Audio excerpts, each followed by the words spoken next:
So you've come up through all of, from the pretty rudimentary carts to these cars that are really technologically advanced now. How has technology impacted in what you're doing for your racing strategy and performance, getting to this higher level?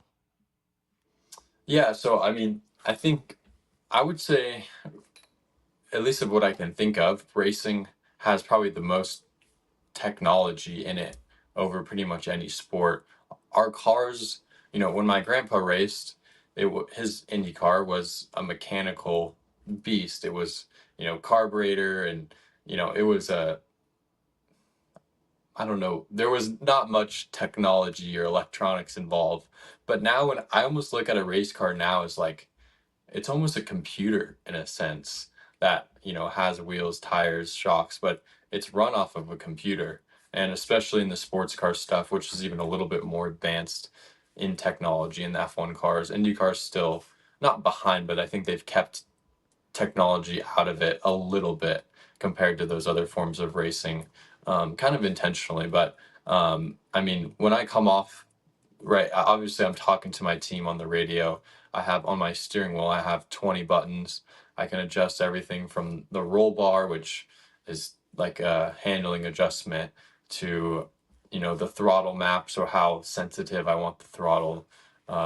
It's kind of a brief explanation of it, which there's a button on my steering wheel that I can use in the race that's push to pass. So I have 100 seconds during the race where I can use that button, and it's like a turbo. It gives me an extra 50 horsepower in order to help me pass people during the race.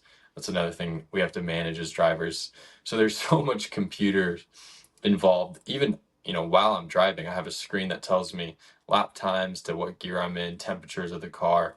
And then you get off the racetrack, your engineer comes, plugs his computer into the race car, clicks downloads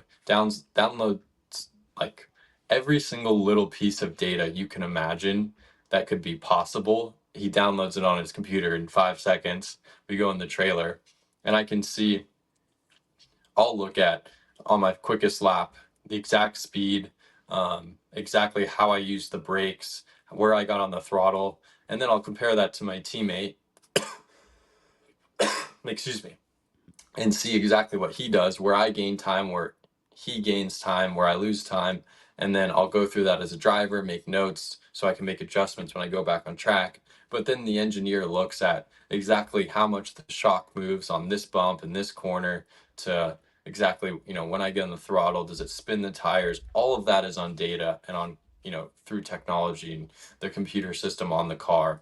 And there's so much of that that has to be analyzed in order to interpret that information to make changes that will make me in the car handle and make me go faster. So there's just, I mean, there's so much to it, but I think that's what makes it exciting. And it's very different than my grandpa's era, where they just went out and drove and told the team, you know, what the car felt like, and then the team would make an educated guess on kind of what would help that.